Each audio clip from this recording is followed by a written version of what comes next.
5 years of devotion wasn't enough to beat a single night of betrayal. I learned that the hard way. I thought I was Riker Hale's future, but it turns out I was just a placeholder while he waited for someone better. On our anniversary, I didn't find a ring. I found him in the arms of my best friend, laughing about how boring and useful I was. My heart didn't just break, it turned into stone. I walked out into the rain and ran straight into Darian Drake, my childhood friend who had been away for years. He looked at me with eyes that saw my soul, not just my camera lens. In a moment of pure madness and a need to escape the humiliation, I looked at him and asked, "Darian, if you need a wife, what about me?" I expected him to laugh. Instead, he took my hand, his grip warm and solid. "I've been waiting years for you to ask that," he whispered. We didn't wait. We drove straight to the registry office. By sunrise, I wasn't just Riker's discarded ex, I was the wife of a man I barely knew. Little did I know, I had just married the one man who could make Riker's entire world crumble. The marriage certificate felt heavy in my hand, even though it was just a piece of paper. It was crisp, white, and carried the official gold seal of the city. To anyone else, it looked like a beginning. To me, it looked like a shield. I stared at the names printed in black ink. Jessica Wexler and Darian Drake. It felt like a dream, or maybe a hallucination brought on by the lack of sleep and the salt from my own tears. Just 2 hours ago, I was a woman who thought she was getting a proposal. Instead, I had received a death sentence for my heart. Riker Hale, the man I had supported for 5 long years, didn't just break up with me. He threw me away like a piece of trash in front of the one person I hated most. My best friend, well, my former best friend, Fina, had been standing there with that fake sympathetic look on her face, while Riker's hand rested firmly on her waist. The same waist I used to hug, the same hand I used to hold. "I'm sorry, Jess," Riker had said, though he didn't look sorry at all. "Fina just understands my world better. She's a go-master. She's elite. You're just a photographer. You're great for the memories, but she's great for my future." Those words played on a loop in my head as I stood outside the registry office. The morning air was chilly and the rain had finally stopped, leaving the pavement shiny and dark. Darian stood beside me, his hands tucked into the pockets of his long charcoal coat. He didn't say anything, and I appreciated that. He didn't offer me pity. He didn't ask if I was sure. He just stood there like a mountain, solid and unmoving. "Are you okay?" he finally asked. His voice was deep, like the low notes on a piano. It was a voice that made you feel safe, even when your whole world was burning down. "I'm married," I whispered, the realization finally hitting me. I just married my childhood friend because I was mad at my ex. "Darian, I'm so sorry. I shouldn't have dragged you into this. We can go back inside. We can undo this." Darian turned to face me. He was tall, much taller than Riker. In the sunlight, his eyes looked like dark amber. He reached out and tucked a stray lock of hair behind my ear. His touch was light, but it sent a spark through me that I hadn't expected. "Jessica," he said firmly, "I told you inside, and I'll tell you again. I don't do things I don't want to do. You didn't drag me anywhere. I wanted to say yes." "But why?" I asked, my voice cracking. "You've been abroad for years. You're back, you're successful, and you could have anyone. Why would you marry a girl who just got her heart stepped on?" Darian smiled, but it wasn't a mean smile. It was sad and sweet at the same time. "Maybe I've always had a thing for photographers," he joked, trying to lighten the mood. Then his face grew serious. "Trust me, Jessica, this isn't a mistake. Not for me." I wanted to believe him. I needed to believe him. We walked toward his car, a sleek black SUV that looked expensive, but didn't have any flashy logos on it. As we reached the curb, a familiar silver sports car screeched to a halt at the red light right in front of us. My heart stopped. It was Riker. The top was down and Fina was sitting in the passenger seat, laughing at something Riker had said. She was wearing a new diamond necklace, one I recognized from a magazine. Riker had told me he couldn't afford to buy me a gift for our anniversary because his family's company was struggling. Clearly, it wasn't struggling that much. Fina turned her head and saw me. Her eyes widened, and she nudged Riker. He looked over, his expression shifting from smug to annoyed. He looked at me, then at Darian, then at the building behind us. "Jessica?" Riker called out, his voice full of disbelief. "What are you doing here?" Are you following me already? I told you, it's over. Don't make this pathetic. I felt the old Jessica, the one who would have apologized or cried, trying to surface. But then I felt Darian's hand move to the small of my back. He pulled me slightly closer to him. She's not following you, Riker, Darian said. His voice wasn't loud, but it carried a weight that made Riker flinch. Riker squinted at Darian. Who are you? You look familiar. Wait.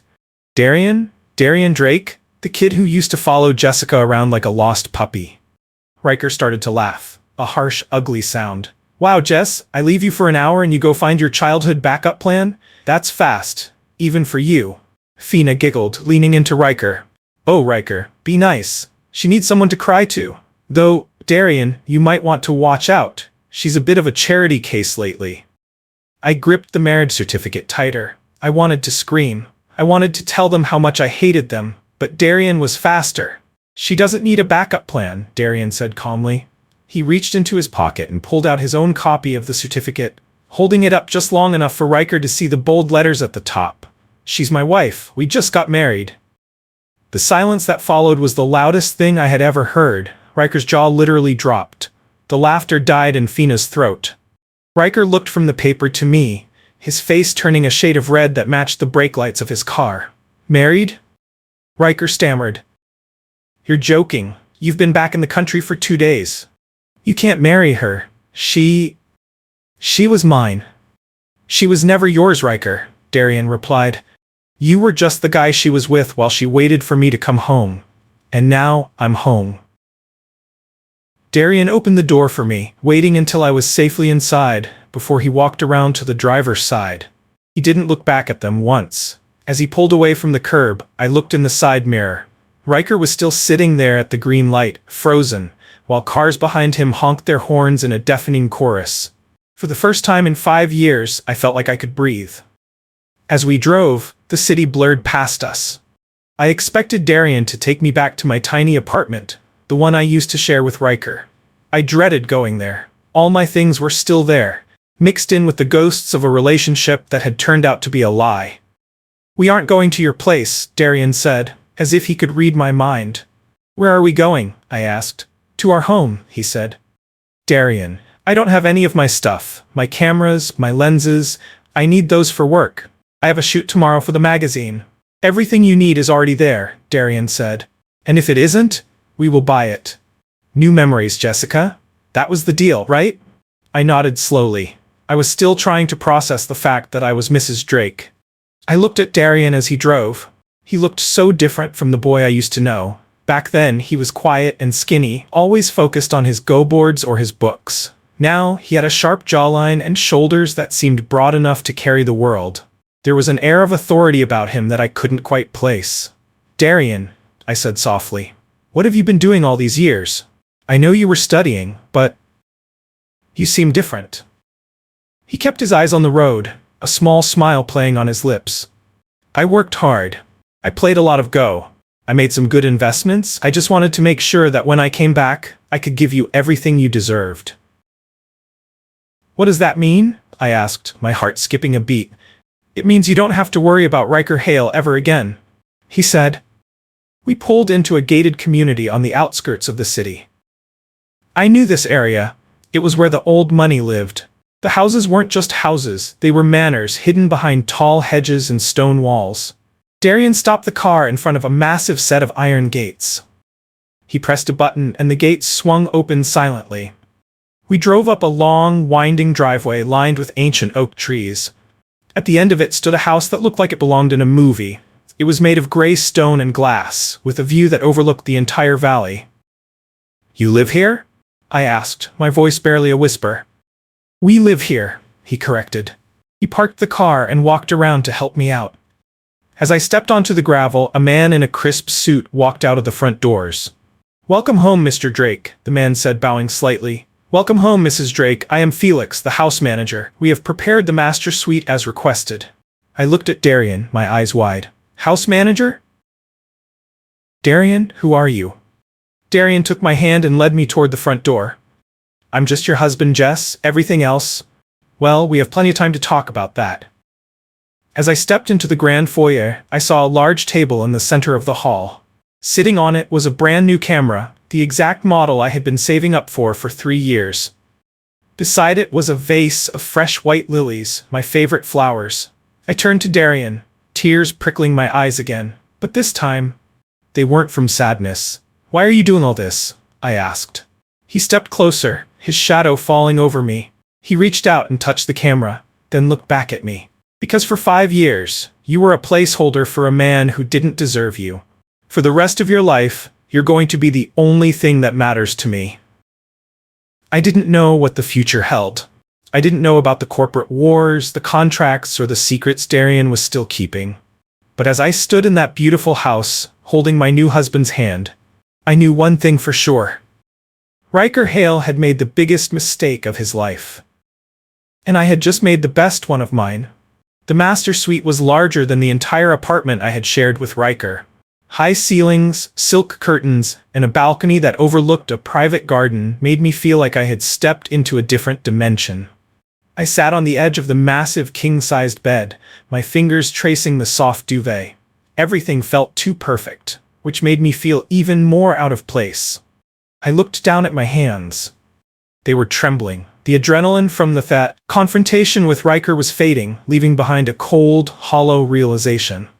I was married to Darian Drake. I was living in a palace.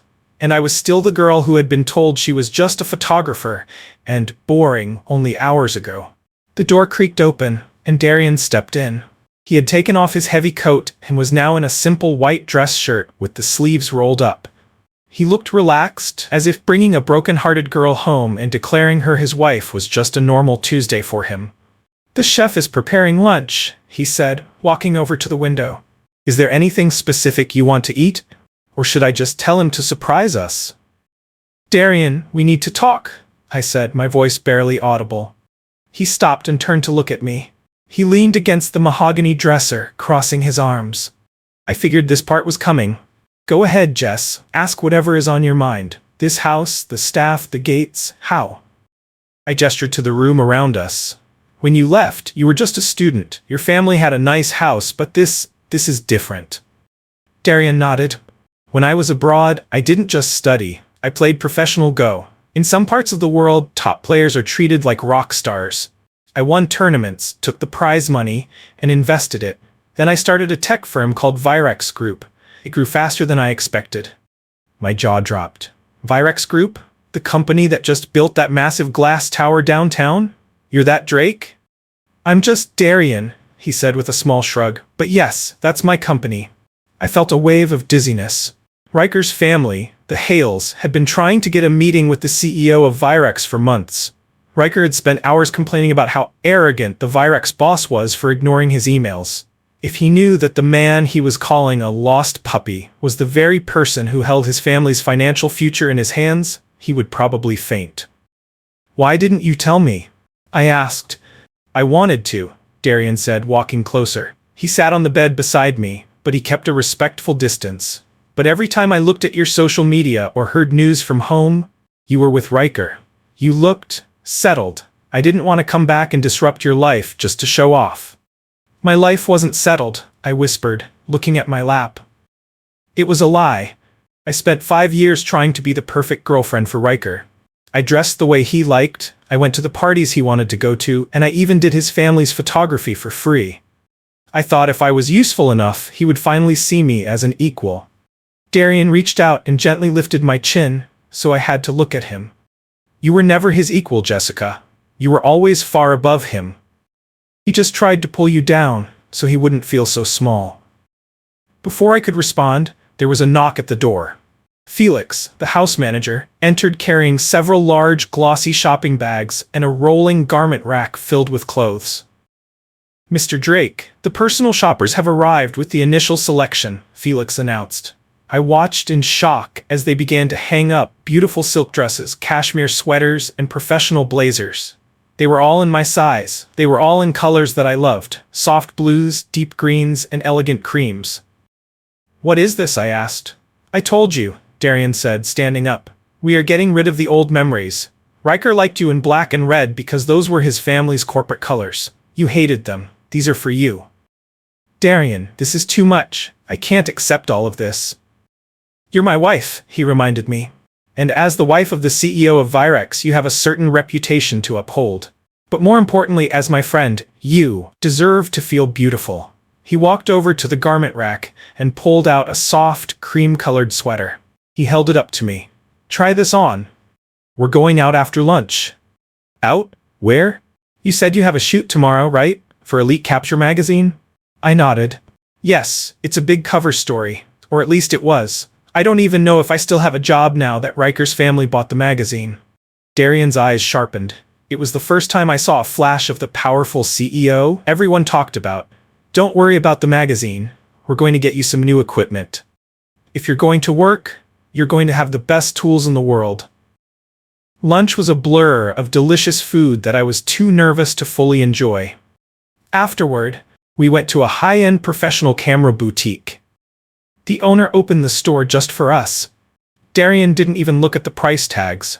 He bought me 3 new camera bodies, a set of prime lenses that cost more than my old car, and a lighting kit that looked like it belonged on a movie set.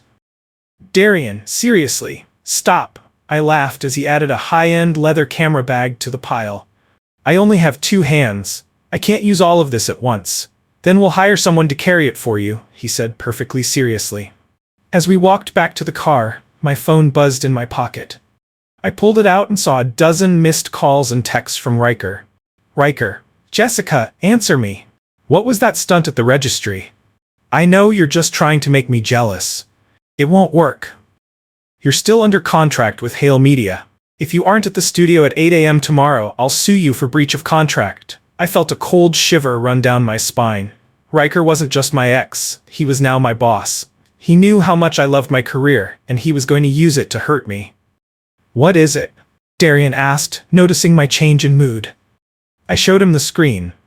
Darian read the messages, his expression going flat and cold. He didn't say anything for a long moment. He just looked out the window as we drove back to the estate. He thinks he can trap you, Darian said finally. He thinks because he bought a magazine, he owns your talent. He does have a contract, I said quietly. I signed it last year. It has a non-compete clause. If I quit, I can't work as a professional photographer in this city for 2 years, and the penalty for breaking the contract is millions. Darian turned to me. He took my hand and squeezed it. His hand was warm and steady, and for a second, my fear vanished. Jessica, look at me, he said. Tomorrow morning, I want you to go to that studio. I want you to walk in there with your new gear and your head held high. Do your job. Be the amazing photographer I know you are. But Riker will be there. He'll try to humiliate me. Let him try, Darian said, a dark glint in his eyes. He thinks he's playing a game of checkers. He has no idea that I've already moved the king. That night, for the first time in years, I didn't cry myself to sleep. I lay in the massive bed in the master suite, listening to the quiet sounds of the house. Darian was in the room next door. He had told me he would never pressure me, and he kept his word. I looked at the marriage certificate on the nightstand. I wasn't sure if Darian loved me, or if he was just being the ultimate friend. But as I closed my eyes, I realized I didn't care about the why anymore. For the first time, someone was standing in front of me, taking the hits so I didn't have to. The next morning, I woke up early. I put on one of the new outfits, a sharp, emerald green blazer and tailored black trousers. I did my makeup carefully, masking the dark circles under my eyes. I looked in the mirror and didn't see a replacement or a boring girl. I saw a woman who was ready for war. As I walked down the stairs, Darian was waiting in the foyer. He was dressed in a perfectly tailored charcoal suit. He looked every bit the Billionaire CEO. Ready? He asked. Ready, I said. Felix is loading your gear into the car. I'll drop you off. Darian, you don't have to. It might cause a scene if people see your car. Darian smiled, and this time it was the smile of a predator. Oh, Jessica, I'm counting on it. We drove to the magazine headquarters. As we pulled up to the curb, I saw Riker standing out front, talking to a group of reporters. He was clearly enjoying his new role as the young mogul who had just saved a failing magazine. He saw Darian's car and smirked, clearly thinking I was coming to beg for my job back. He walked toward the car as Darian stepped out. Back again, Drake? Riker sneered. I hope you brought your checkbook because Jessica owes my family a lot of money if she wants to leave. Darian didn't even look at him. He walked around to my side and opened the door. He helped me out, making sure the reporters saw us together. Then, he turned to Riker. "I'm not here to pay you, Riker," Darian said, his voice echoing in the quiet street. "I'm here to tell you that the Virex group just finished the paperwork this morning." "What paperwork?" Riker asked, his smile faltering. "The paperwork that proves Hale Media used illegal funds to acquire this magazine," Darian said calmly. "And the paperwork that shows I just bought out your family's primary bank. Which means, as of 10 minutes ago, I'm your landlord and your boss." The reporters' cameras began to flash rapidly. Riker's face went completely white.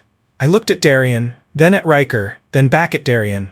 He leaned in and whispered in my ear, "Go inside, Mrs. Drake. You have a cover to shoot. I'll handle the trash." I walked past Riker without saying a word. I didn't even look at him. I had a job to do, and for the first time in my life, I had a partner who made sure nothing stood in my way. The lobby of Elite Capture magazine was buzzing like a beehive that had been kicked. Staff members were whispering in corners, and the usual sound of clicking cameras was replaced by the frantic tapping of keyboards. As I walked in, wearing my new emerald blazer and carrying my high-end gear, the room went silent. I could feel their eyes on me. Some looked at me with pity, others with curiosity. They all knew Riker had bought the place, and they all knew he had dumped me for the girl who was currently featured on the digital billboard in the lobby. I headed straight for the studio. I didn't want to talk. I wanted to work. But before I could reach the door, a loud, mocking voice stopped me in my tracks. Well, look who finally decided to show up for work. I was just about to call legal to start the paperwork for your breach of contract." I turned around. Riker was leaning against a glass desk, looking smug. Beside him stood Fina, dressed in a tight white dress that looked like it cost more than my first car.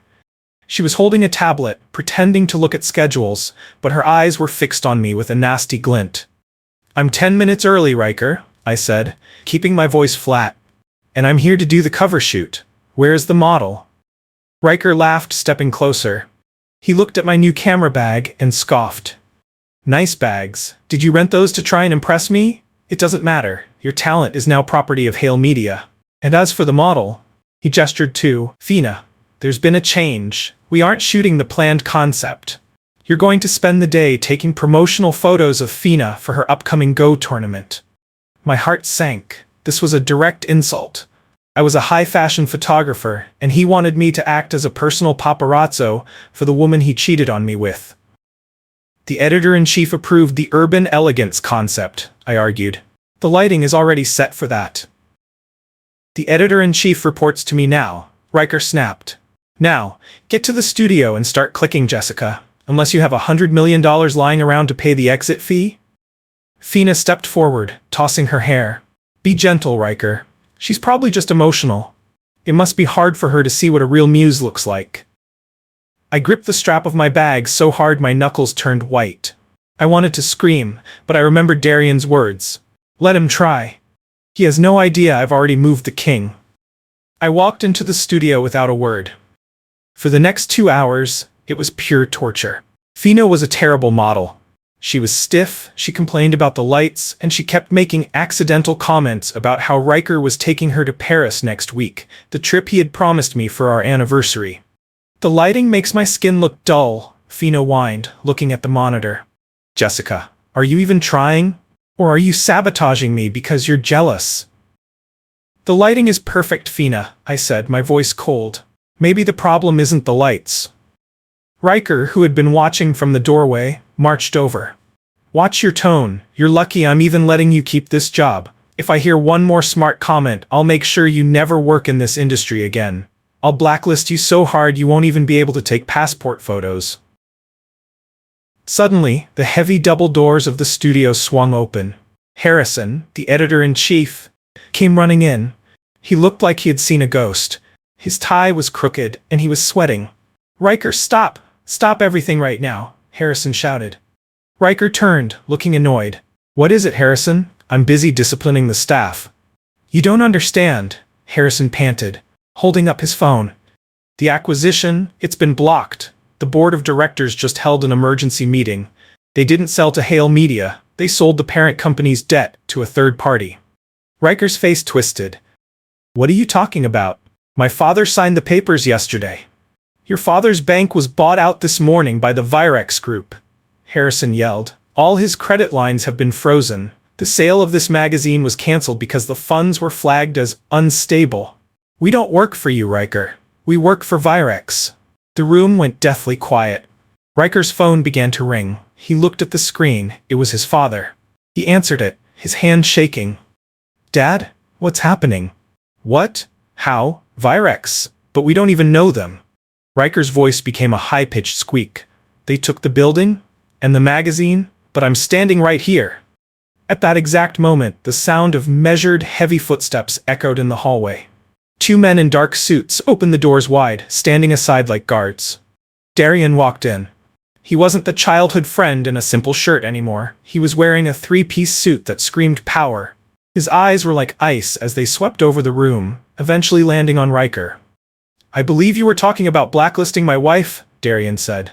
His voice wasn't loud, but it filled every corner of the studio. Riker dropped his phone. It hit the floor with a loud thud. Drake? You're the CEO of Virex? Darian walked right up to Riker, standing a full head taller. I told you this morning. I'm your landlord, and since your family's company is currently under investigation for the illegal funds you used to try and buy this place, I'm also the person who just canceled your contract. Darian looked at Harrison. Who is the photographer in charge of the cover? Harrison pointed a trembling finger at me. Jessica Wexler, sir. She's our best. Good, Darian said. He turned back to Riker and Fina. Since this is now a Virex property, I don't want unauthorized people on the set. Security is waiting outside to escort you out. Please leave the building immediately. You can't do this, Fina shrieked, her face turning red. I'm the star of the next tournament. I have a reputation. Darian didn't even look at her. Harrison, find a real model. Someone with talent. My wife doesn't waste her time on amateurs. Riker looked like he wanted to swing at Darian, but two large security guards stepped into the room. They didn't have to say anything. Their size was enough. With a look of pure hatred and humiliation, Riker grabbed Fina's arm and stormed out of the studio. The silence that followed was broken by Darian. He walked over to me, the coldness in his eyes vanishing the moment he looked at my face. Are you okay, Jess? He asked softly. I took a deep breath, the tension finally leaving my body. I am now. Good, he said, touching the new camera around my neck. Harrison says you're the best. Why don't you show me? For the rest of the day, the atmosphere in the studio was electric. Without Riker and Fina hovering like dark clouds, I felt my creativity come roaring back. We found a new model, a young girl with raw talent, and we shot the urban elegance concept. It was the best work I had ever done. Darian didn't leave. He sat in the back of the studio, working on his laptop, occasionally looking up to watch me work. He didn't interfere. He just stayed there, a silent, powerful force of support. As we were packing up that evening, Harrison came over to me.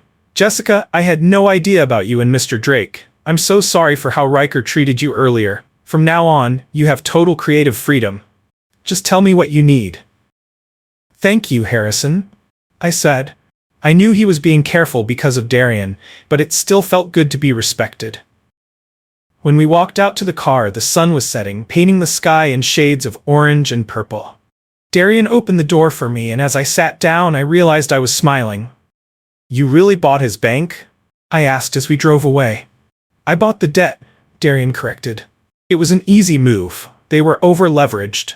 Riker's father tried to play big games with small money. I just reminded him who owns the playground. He's going to be furious, I said. He won't stop here. Darian reached over and took my hand, lacing his fingers with mine. Let him be furious. Every time he tries to reach for you, he's going to find me standing in the way, and trust me, Jessica, he's not strong enough to move me. As the city lights began to flicker on, I felt a strange sense of peace.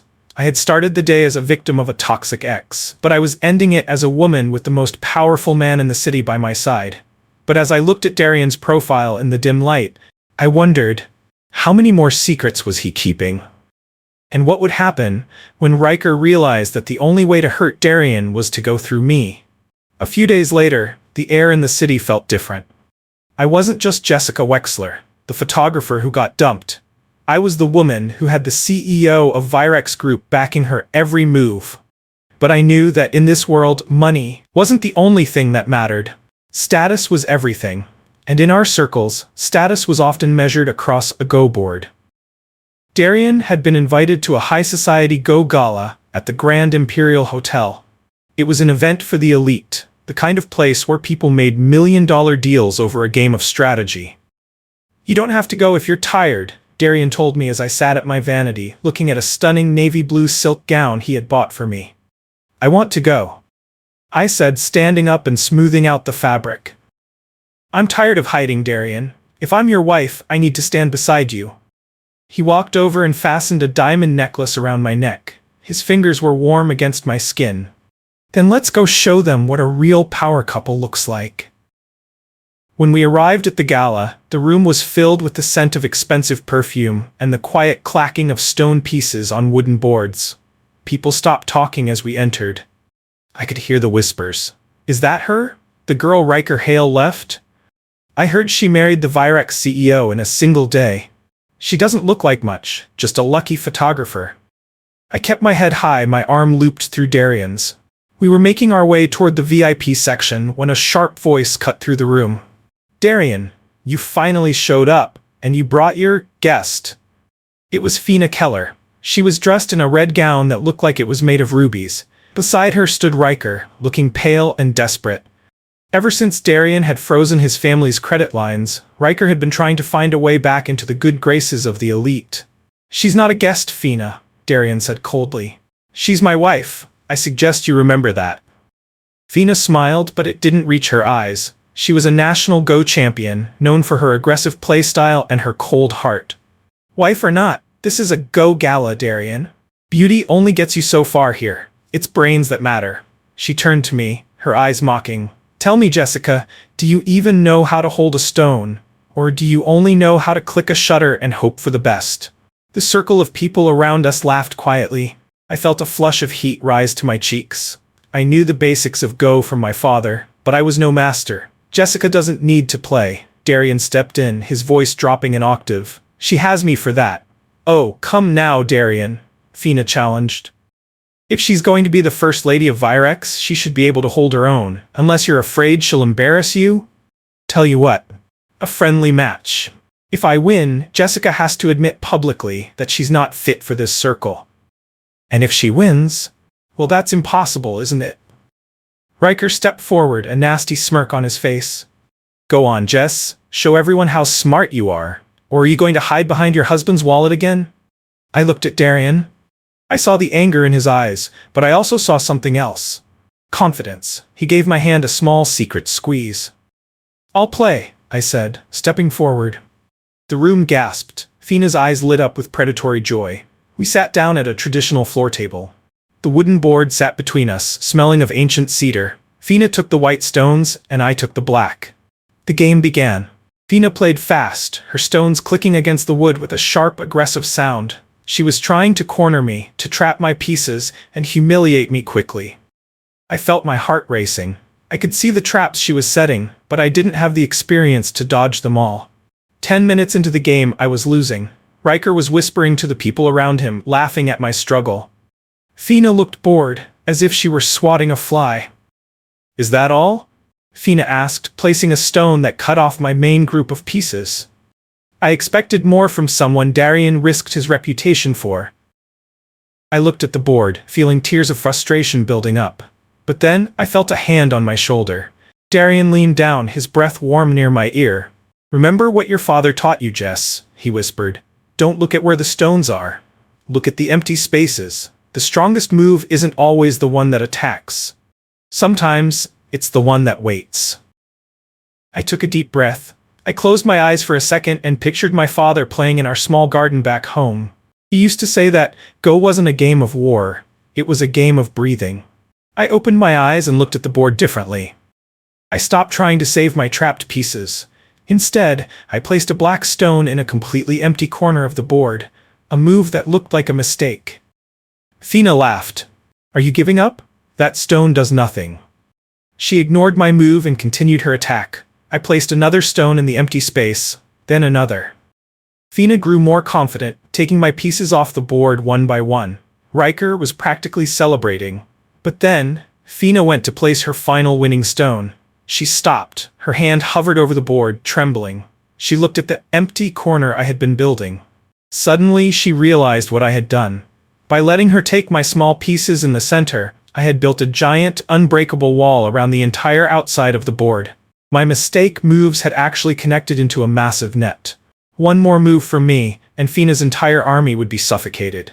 I can't move, Fina whispered, her face turning white. You overextended, I said softly, placing my final stone. You were so busy trying to hurt me that you forgot to protect yourself. The room was silent. Then, a slow clap started. It was the head of the Go Association, an old man who had been watching from the shadows. Incredible, the old man said. The sacrifice gambit. I haven't seen it played that well in years. Who taught you that, young lady? My father, I said, my voice steady for the first time. Darian pulled me up from the table. He looked at Fina, who was staring at the board in total shock. Then he looked at Riker. It seems your elite partner just lost to a boring photographer, Darian said. Riker looked like he wanted to disappear. He grabbed Fina's arm to pull her away, but she pushed him off, her eyes filled with rage at her own failure. As we walked away, Darian leaned in and kissed my temple. I knew you could do it. I didn't, I admitted, my legs feeling like jelly. I did, he said. I've been watching you for a long time, Jessica. You have a way of seeing the world that no one else does. That's why you're a great photographer, and why you're a great wife. We went to the balcony to get some air. The city lights twinkled below us like fallen stars. For a moment, it felt like we were the only two people in the world. Darian, I asked, looking up at him. Yes? Why did you really come back? It wasn't just for business, was it? Darian looked out at the city, his expression unreadable. I came back because I heard Riker was going to propose to you on your anniversary. I told myself that if he made you happy, I would stay away forever. But then I saw him with Fina, and I realized that the woman I loved was being treated like a second choice. My heart thudded in my chest. The woman you loved? Darian turned to me, his amber eyes glowing in the moonlight. I've loved you since we were 10 years old, Jessica. Why do you think I never married anyone else? Before I could answer, his phone chimed. He looked at it, and his face immediately went cold. What is it? I asked. It's Harrison from the magazine, Darian said. Riker just filed a lawsuit. He's claiming that you stole corporate secrets and gave them to Virex. He's calling for a police investigation into your new gear. I felt the world tilt. Riker wasn't playing games anymore. He was trying to put me in jail. Don't worry, Darian said, his voice turning into steel. He just made a move on my queen. He has no idea that I'm about to end the game. The next morning, the magazine office was buzzing with a different kind of energy. The news of Riker's lawsuit had hit the tabloids, but instead of looking at me with pity, the staff looked at me with awe. They had seen Darian defend me, and they knew the power of Virex. Harrison, the editor-in-chief, called me into his office. He looked excited, his hands trembling as he held a gold-embossed envelope. Jessica, forget about the lawsuit for a moment. Our legal team is already crushing it, Harrison said, his eyes wide. We just received a message from the representative of Master Selim. My heart nearly stopped. Master Selim was the ghost of the photography world. His work was legendary, raw, emotional, and perfectly composed. No one knew his real name or what he looked like but every gallery in the world begged for his photos. He wants to do an exclusive feature? I asked, my voice full of wonder. Better, Harrison said. He wants you to be his personal assistant for his upcoming secret exhibition. He specifically requested Jessica Wexler. He said he saw your urban elegance shoot and liked your vision. I couldn't believe it. This was like a painter being asked to help Da Vinci. It was the dream of a lifetime. But where is he? How do I meet him? The instructions are in here. Harrison handed me a card with the coordinates and a time. Go. If you land an interview or a photo of him, you'll be the most famous photographer in the country. I spent the rest of the day in a daze. When I got back to the estate, I wanted to tell Darian, but Felix told me he was stuck in emergency meetings at the Virex Tower. I decided to wait. The next morning, I followed the coordinates to an old, ivy-covered warehouse by the docks. It looked abandoned, but the security system on the front door was state-of-the-art. I swiped the digital key Master Calem's rep had sent me, and the heavy door hummed open. The inside was breathtaking. It was a massive, open space filled with rows of developing tanks, high-end printers, and thousands of photographs hanging from the ceiling on silver wires. I walked through the hanging photos, my breath catching in my throat. They were all stunning. But as I looked closer, I realized something strange. The subjects were all familiar. A park bench I used to sit on, a street corner near my old school, a specific tree in the woods behind my father's house. And then I reached the center of the room. There was a giant wall covered in a black curtain. I felt a pull in my chest, a sense of destiny. I reached out and pulled the cord to reveal the photos underneath. I gasped, dropping my camera bag. It wasn't a collection of landscapes. It was me. There were hundreds of photos of me. Me at 10 years old, crying over a broken toy. Me at 15, laughing in the rain. Me at 20, looking tired at a bus stop. There was even a photo from last month where I was looking sadly at a wedding dress in a shop window. These weren't just photos. They were a diary of my life, captured with more love than I had ever felt. Do you like them? I spun around. A man was standing in the shadows of the darkroom. He was wearing a simple black apron over a t-shirt, his hands stained with developer fluid. He stepped into the light, and I felt the world tilt on its axis. It was Darian. Darian? I whispered, my voice shaking. You're Master Calem? He walked toward me, looking at the wall of photos. Salem means sky or heaven in Latin. When we were kids, you told me you wanted to be a star in the sky so everyone would see you. I decided then that I would be the sky that held you. I looked at the photos, then back at him. You've been following me? All these years? Even when you were abroad? I never truly left you, Jessica, he said softly. I had people send me updates. I flew back in secret more times than I can count, just to see your face for an hour. Every time I felt like giving up on my business, I would look at the photos I took of you. You were my inspiration. You were Master Calem's only muse. I felt a tear slip down my cheek. But Riker? He said I was boring. He said I had no vision. Darian stepped close, wiping the tear away with a thumb that smelled faintly of chemicals. Riker is a blind man looking at a sun. He couldn't handle your light, so he tried to convince you that you were dark. I built this whole career, this whole identity, just to prove to the world how beautiful you are. So the exhibition? It's for you, Darian said. I'm stepping out of the shadows. I'm going to tell the world who I am, and I'm going to tell them that I'm nothing without the woman in these pictures. I looked at the man I had married in a fit of anger and revenge. I realized then that our flash marriage wasn't a lucky accident for him. It was a prayer he had been praying for 15 years. Suddenly, my phone rang. It was a blocked number. I answered it, my heart still racing from Darian's confession. Hello? Did you find him? It was Riker's voice, sounding distorted and manic. Did you find your precious Master Calem? Riker, how did you get this number? It doesn't matter, he hissed. I followed you, Jessica. I'm standing outside that warehouse right now with the police and a group of reporters. I filed a claim that Master Calem's equipment was stolen from my family's estate. When those doors open, I'm going to ruin you and your master in front of the whole world.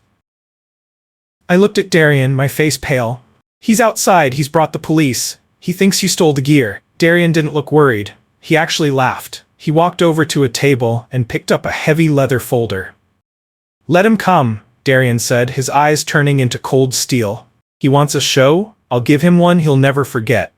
Darian grabbed a remote and hit a button. The large warehouse doors began to roll up, letting in the blinding afternoon sun. I saw the flashing lights of police cars and the crowd of reporters. Riker was at the front, pointing a finger at the door, his face twisted in a triumphant grin. There she is, Riker shouted. Arrest her, and arrest the thief, she's hiding. Darian stepped out of the shadows, still wearing his stained apron, holding my hand firmly.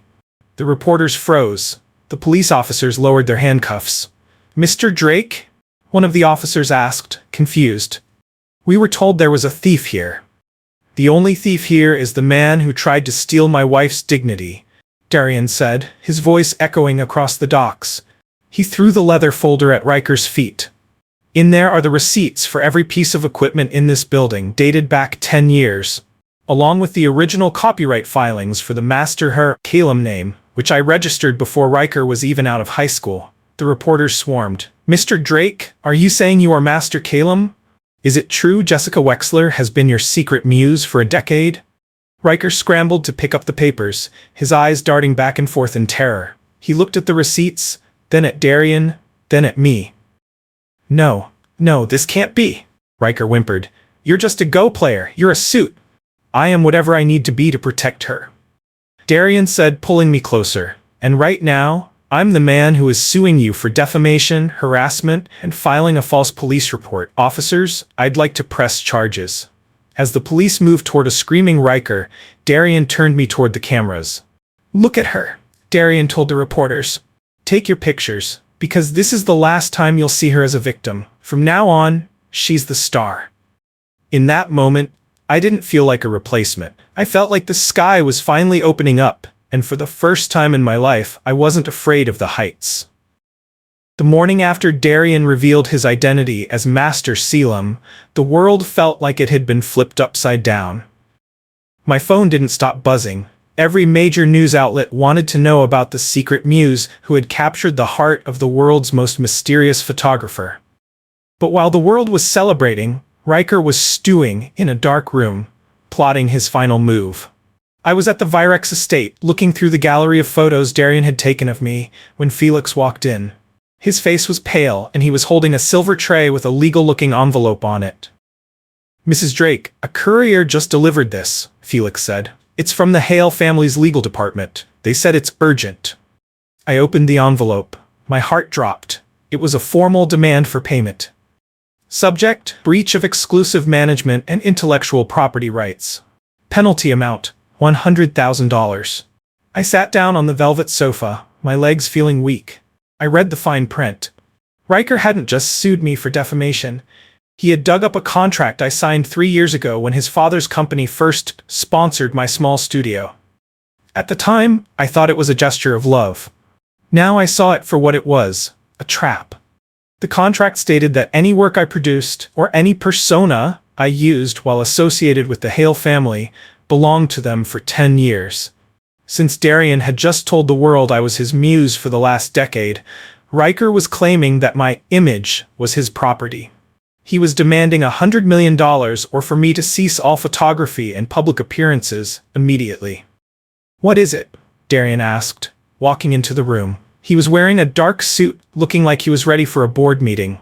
I handed him the paper. As he read it, I saw his jaw tighten. The air in the room seemed to get colder. 100 million, Darian whispered. He looked at me, his eyes full of fire. He's not trying to get the money, Jessica. He knows I can pay this. He's trying to humiliate me by making me buy my own wife from him. Darian, I'm so sorry, I cried. I was so young and naive. I trusted him. I didn't even read the back pages. Darian sat beside me and pulled me into his arms. He smelled like cedar and expensive coffee. Don't apologize for being a good person. Riker is the one who should be ashamed for weaponizing your trust. What are we gonna do? I asked. If we don't pay, they'll freeze my career. I won't be able to take another photo. Darian stood up and pulled out his phone. We aren't paying a single cent. Felix, call Atticus Gray. Tell him to drop everything. We're going to war. An hour later, Atticus Gray arrived at the estate. He was a sharp-featured man with silver-rimmed glasses and a reputation for being the most ruthless lawyer in the country. He spread the contract across the dining table and went to work with a red pen. It's a nasty piece of work, Atticus said, pushing his glasses up. Strictly speaking, it's a slave contract. It's actually illegal in most states, but the way Riker's father worded it makes it look like a standard talent agreement. Can you break it? Darian asked. I can do better, Atticus smirked. I've been looking into the Hale family's filings. To claim ownership of Jessica's image, they have to prove they actually invested in her career. But look at these bank records I pulled. Every time they sponsored her, the money actually came from a shell company that was used for money laundering. I gasped. Money laundering? The Hales didn't support you, Jessica. Atticus explained. They used your studio to clean their dirty cash.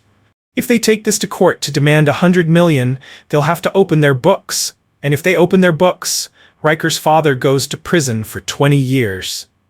Darian looked at me. Do you want to end this quietly? Or do you want to end this loud? I thought about the 5 years I wasted. I thought about the way Riker called me boring and useful. I thought about him trying to ruin Master Keelam's reputation just to hurt me. Loud, I said, my voice steady. I want him to know he can't touch us.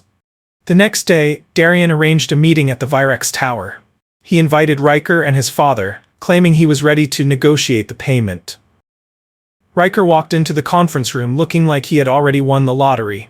He was wearing a flashy watch and a smug grin. His father sat beside him, looking arrogant. I knew you'd see reason, Drake, Riker's father said. $100 million is a small price to pay to keep your wife's reputation intact. Just sign the check and we'll burn the contract. Darian sat at the head of the table, his hands folded. He didn't look like a man about to pay a debt. He looked like a judge. I have the check right here, Darian said, holding up a piece of paper. Riker reached for it, but Darian pulled it back. Before I give this to you, Darian said, my lawyer has a few questions about the shell company that signed the original contract. Atticus? Atticus Gray stepped out of the shadows and placed a thick stack of documents on the table. Gentlemen, we've spent the last 24 hours tracing the funds used for Jessica's sponsorship. It seems the money came from an offshore account linked to illegal gambling. If you accept this $100 million, it will be flagged as an exit payment for a criminal enterprise. Riker's father turned gray. What are you talking about? That's a lie. Is it? Atticus smiled. Because the IRS and the FBI are already in the lobby. We gave them a copy of these files this morning. If you drop the contract and sign a full apology to Mrs. Drake, we might misplace the evidence that links you directly to the account. If not, well, I hope you like orange jumpsuits. Riker looked at his father, then at the door. The smugness was gone. He looked like a trapped animal. You can't do this, Riker yelled. Jessica, tell him to stop. We were together for 5 years. You can't let them destroy my family. I stood up and looked him in the eye. You didn't care about my family when you tried to take $100 million from my husband. You didn't care about my career when you tried to blacklist me. You told me I was useful, Riker. Well, you're right. You were very useful. You showed me exactly what kind of man I didn't want to be with. Darian stood up and tore the $100 million check in half. The deal is off, Darian said. Atticus, call the agents up. It's time for the Hales to pay their real debt. As the police entered the room to take Riker's father away for questioning, Riker fell to his knees. He looked at me, pleading with his eyes, but I just turned away. Outside the tower, the sun was shining. Darian put his arm around me as we walked to the car. It's over, I said, feeling a weight lift off my shoulders. The contract is dead. Not just the contract, Darian said. Their whole empire is crumbling. Riker has nothing left but his name, and pretty soon, that won't be worth a cent. I leaned my head on his shoulder. Thank you for fighting for me. I told you, Jessica, he whispered. You're the queen. I'm just the one making sure nobody crosses the board. But even as we drove away, I saw a black car following us from a distance. Riker might have lost his money, but a man with nothing left to lose is the most dangerous man of all. Even though Riker's empire was falling apart, I still had one major hurdle to clear. My father, Uncle Aldrich. He was a traditional man who lived in a small house filled with old books and go-boards. He valued character over bank accounts, and he had always been suspicious of the glittering world, of the rich. When I told him I had married Darian in a single day, he didn't celebrate. He stopped talking to me for 3 days. Jessica, we need to go see him, Darian said one morning. He was dressed in a simple, modest sweater and dark jeans, not his usual billionaire attire. I won't feel like your husband until your father looks me in the eye and gives us his blessing. He's tough, Darian, I warned, as we drove to my childhood home. He hated Riker because Riker was arrogant. He might hate you because you're powerful. When we arrived, the house smelled like jasmine tea and old paper. My father was sitting on the porch, staring at a weathered go-board. He didn't look up when we walked up the steps. Dad? I said softly. We're here. Uncle Aldrich looked at me, his eyes softening for a second, then he shifted his gaze to Darian. He looked him up and down, noting the expensive car parked at the curb and the way Darian carried himself. "So," my father said, his voice raspy, "you're the one who whisked my daughter away to a registry office like she was a piece of luggage you bought at the airport." "I'm the man who loves her, sir," Darian said, bowing his head respectfully. "Love is a word young people use when they want something," Dad snapped. He gestured to the go board. "Riker Hale had words. He had money, too. Look how that turned out. Why should I trust a man who hides his identity as a CEO and a master photographer?" Darian walked over and sat on the wooden stool across from my father. "Because I didn't hide them from Jessica. I built them for her. But if you want to know who I really am, don't look at my bank account. Look at the board." My father's eyebrows shot up. "You want to play me? I've been playing this game for 50 years, boy. I don't lose on my own porch." "Then it should be a quick lesson for me," Darian replied calmly. I watched from the doorway, my heart in my throat. This wasn't just a game. In my family, Go was a test of soul. My father believed you could see a person's true intentions by how they placed their stones. The game started slowly. My father played with a heavy hand, steady, defensive, and unmoving. Darian played with a light hand, fluid, respectful, and flexible. For an hour, the only sound was the clack-clack of the stones. My father tried to trap Darian's pieces, testing his patience. Darian didn't fight back aggressively. Instead, he would move his pieces in a way that protected my father's territory while still maintaining his own. It wasn't a war. It was a conversation. Suddenly, my father paused. He looked at a corner of the board where Darian had placed a stone that seemed to serve no purpose. Then he looked at the center.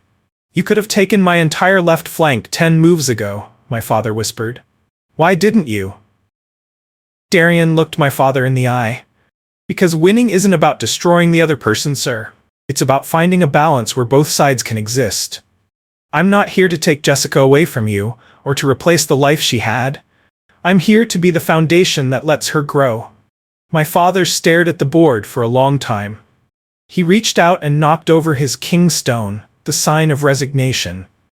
"You're a Go champion," my father said, his voice losing its edge. "You could have beaten me in 10 minutes, but you sat here for an hour just to let an old man feel heard." Darian stood up. "I sat here for an hour because I wanted to learn from the man who raised the woman I adore." My father stood up too. He walked over to me and took my hand. Then he took Darian's hand and joined them together. "Riker Hale played to win," my father told me. "This man plays to protect. There's a big difference, Jessica. He's not a rich playboy. He's a man with a steady heart." He looked at Darian. "If you make her cry, I don't care how many billions you have or how many guards you employ. I will come for you." Darian smiled, a real, warm smile. "If I make her cry, sir, I'll deserve whatever you do to me." We stayed for dinner, eating the simple vegetable stew my father made. It was the happiest I had seen my dad in years. But as we were leaving, my phone pinged with a news alert. "Breaking. Former heir Riker Hale declares bankruptcy. Hale media assets seized." I felt a pang of relief, but Darian's expression grew serious as he looked at a different message on his phone. "What is it?" I asked. "Riker's been spotted at a car rental agency near the docks," Darian said. "He used a fake ID. He's spiraling, Jessica. He's lost his money, his family's honor, and his mistress. He has nothing left to lose. He wouldn't come after us now, would he? Not with the police looking for him?" Darian tucked me into the car and locked the doors. A cornered animal doesn't care about the hunters. He only cares about the bite. As we drove away from my father's quiet house, I looked back. The porch light was on, a small beacon of safety. But ahead of us, the road was dark, and I could feel the shadow of Riker Hale closing in for one last, desperate strike. "Darian," I whispered, "promise me we'll get through this." "I promised you a lifetime, didn't I?" he said, stepping on the gas. "I'm not letting a ghost like Riker stop me from keeping my word." The rain was coming down in thick, gray sheets, turning the city streets into a blurry mess of neon lights and deep puddles. Darian gripped the steering wheel, his knuckles white. He hadn't stopped checking the rearview mirror since we left my father's house. "Darian, you're making me nervous," I whispered, clutching my camera bag against my chest. "The police are looking for him." He wouldn't be stupid enough to show his face now. A man who has lost his pride, his money, and his future doesn't think about being stupid, Jessica. Darian said, his voice low and dangerous. He only thinks about the person he blames for his fall. And right now, in Riker's twisted mind, that person is us. We were crossing the old river bridge, a long stretch of steel that connected the suburbs to the city center. Because of the storm, the road was nearly empty. Suddenly, a pair of blinding high beams appeared in the mirror. They were gaining on us fast. Too fast for the rainy conditions. "Hold on," Darian commanded. He stepped on the gas, but the car behind us didn't slow down. It was a heavy silver rental SUV. As it pulled alongside us, the driver swerved, slamming his metal fender into our side. The screech of scraping metal was deafening. My head snapped to the side, and I caught a glimpse of the driver. It was Riker. His hair was a mess, his eyes were bloodshot and wide, and he was screaming something I couldn't hear through the glass. He looked like a man possessed. He pulled ahead and then slammed on his brakes, trying to force us to spin out. "He's trying to kill us," I screamed, my heart hammering against my ribs.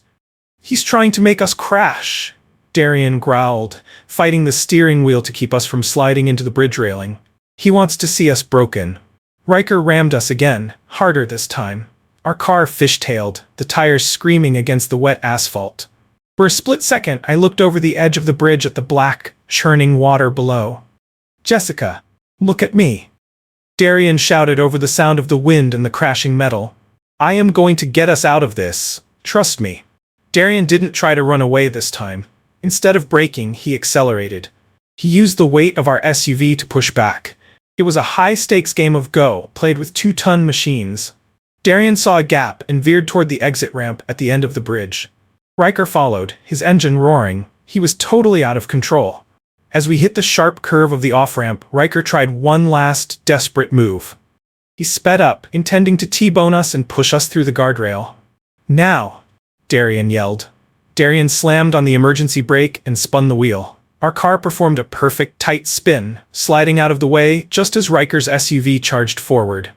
Riker couldn't stop. He was going too fast on the slick road. He missed us by an inch. His tires locked up and he skidded across the pavement, crashing through the heavy steel guardrail.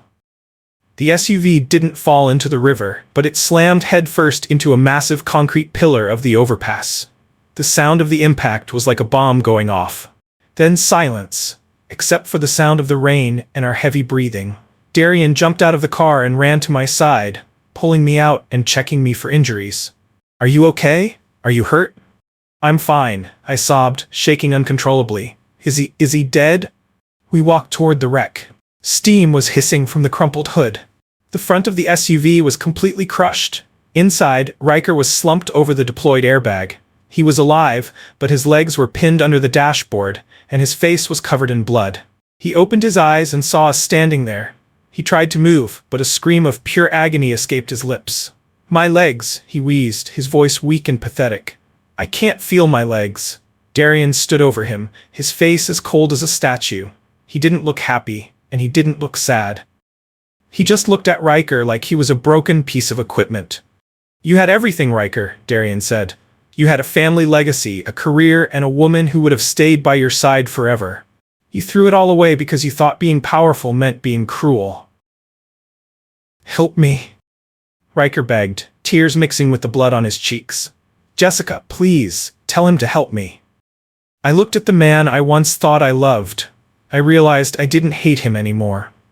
I felt nothing. He was just a ghost of a person who had spent his whole life trying to be big by making everyone else small. "The ambulance is on the way, Riker," I said quietly. "But I can't help you. You did this to yourself." The police and paramedics arrived minutes later. As they used the jaws of life to cut Riker out of the wreckage, the lead doctor shook his head. "The nerve damage is total," he whispered to an officer. "He'll be lucky if he ever sits in a chair, let alone walks again." As they loaded Riker onto the stretcher, he looked at us one last time. He saw Darian wrap his coat around my shoulders. He saw the way I leaned into Darian, safe and loved. The look on Riker's face was one of absolute, crushing regret.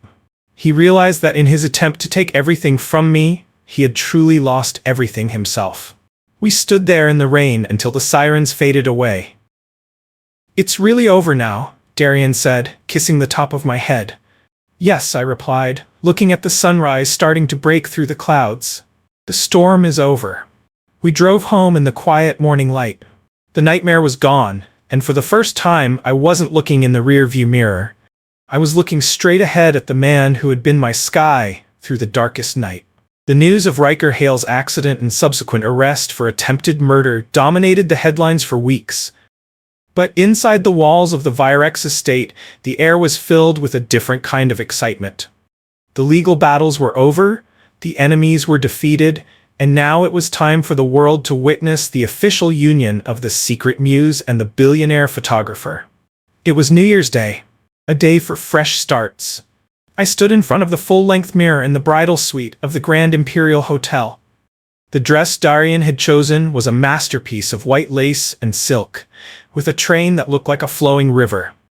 I looked at my reflection and barely recognized the woman staring back. I wasn't the girl who had been crying in the rain 3 months ago.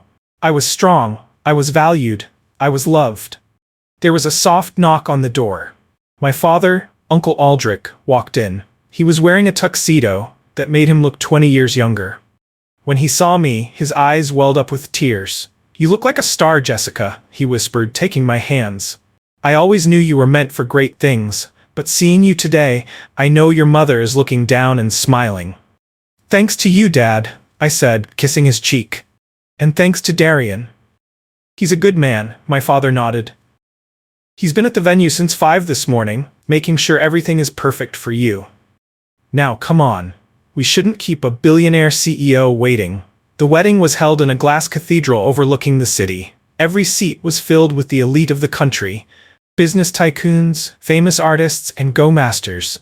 Even Fina Keller was there, sitting in the back, looking quiet and humble for once.